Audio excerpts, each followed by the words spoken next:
السلام علیکم۔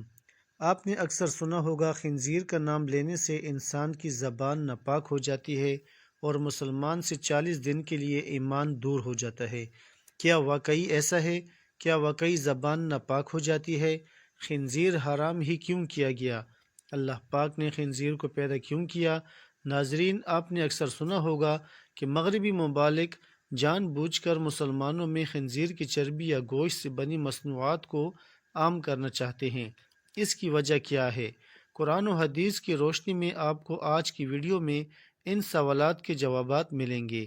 خنزیر ایک ایسا جانور ہے جو کہ بیک وقت سبزی اور گوشت خور ہے۔ یہ اس قدر زہریلا ہوتا ہے کہ اس پر سب سے خطرناک زہر بھی کام نہیں کرتا۔ اس کی وجہ یہ ہے کہ یہ دنیا میں واحد جانور ہے جس کو پسینہ نہیں آتا، جس کی وجہ سے خنزیر کے زہریلے مادے خارج نہیں ہو پاتے۔ دنیا کا ہر مسلمان یہ تو جانتا ہے کہ خنزیر حرام ہے، لیکن کیوں حرام ہے یہ کم ہی لوگ جانتے ہیں۔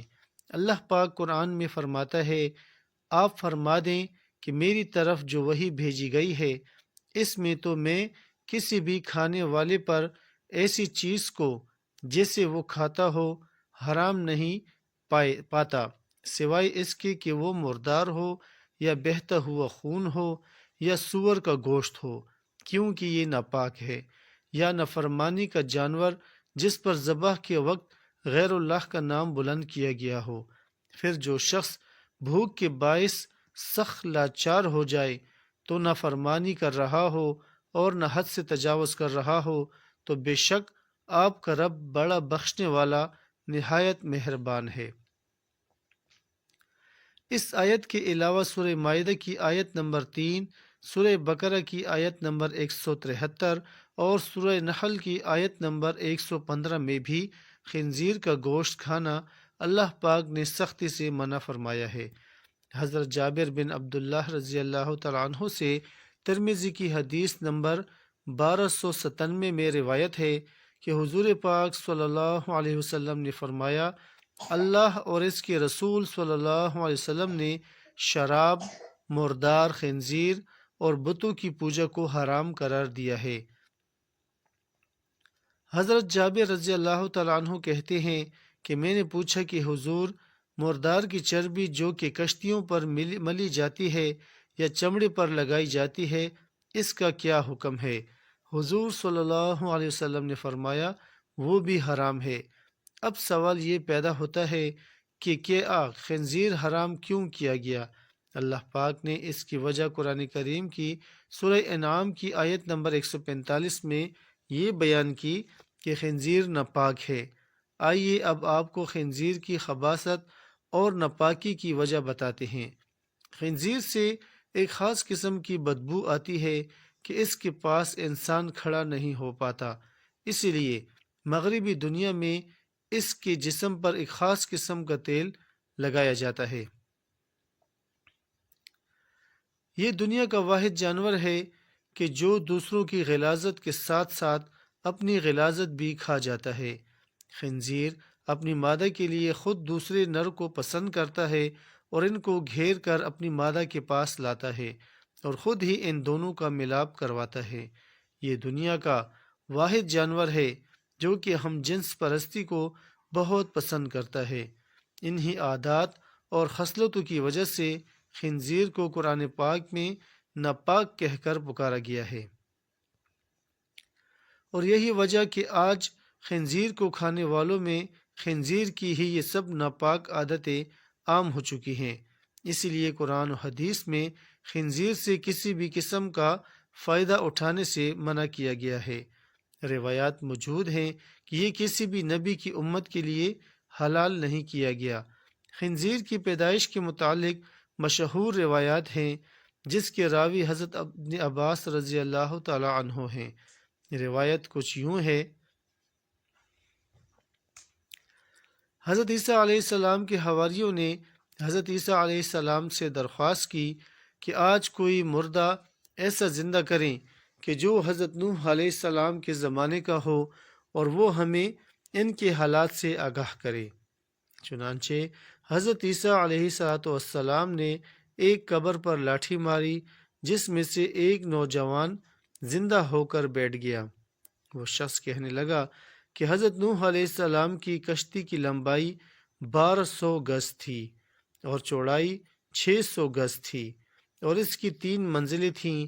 پہلی منزل پر جانور، دوسری منزل پر انسان اور تیسری منزل پر پرندے تھے۔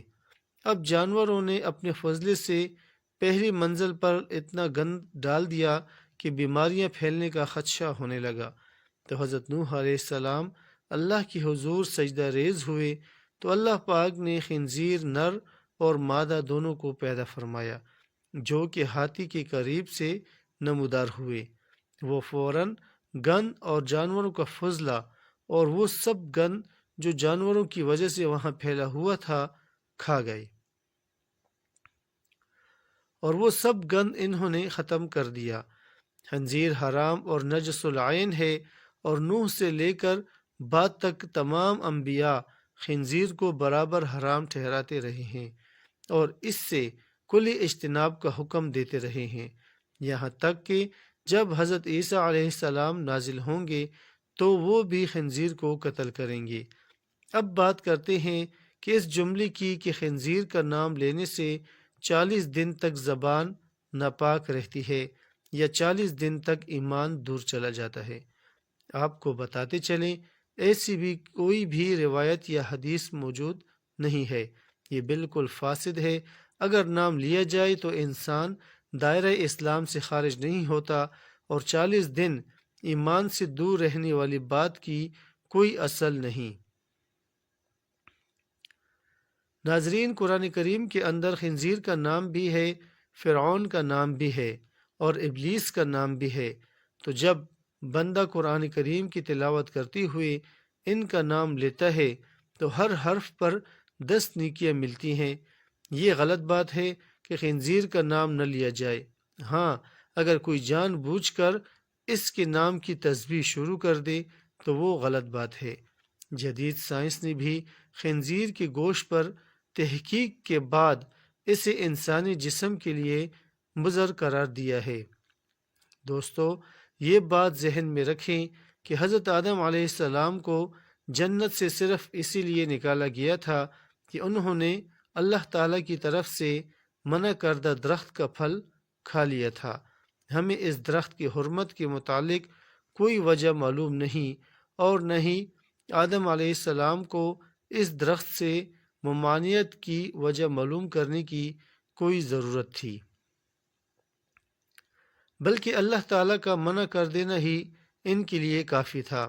بالکل اسی طرح ہمارے لیے اور دیگر تمام مومنوں کے لیے اتنا ہی کافی ہے کہ اللہ تعالیٰ نے خنزیر کو حرام قرار دیا ہے۔ دوستو، ویڈیو پسند آئے تو اسے لائک کریں اور چینل کو سبسکرائب بھی کریں۔ کامنٹس باکس میں اللہ تعالیٰ کے 99 ناموں میں سے ایک نام ضرور ٹائپ کریں۔ جزاک اللہ۔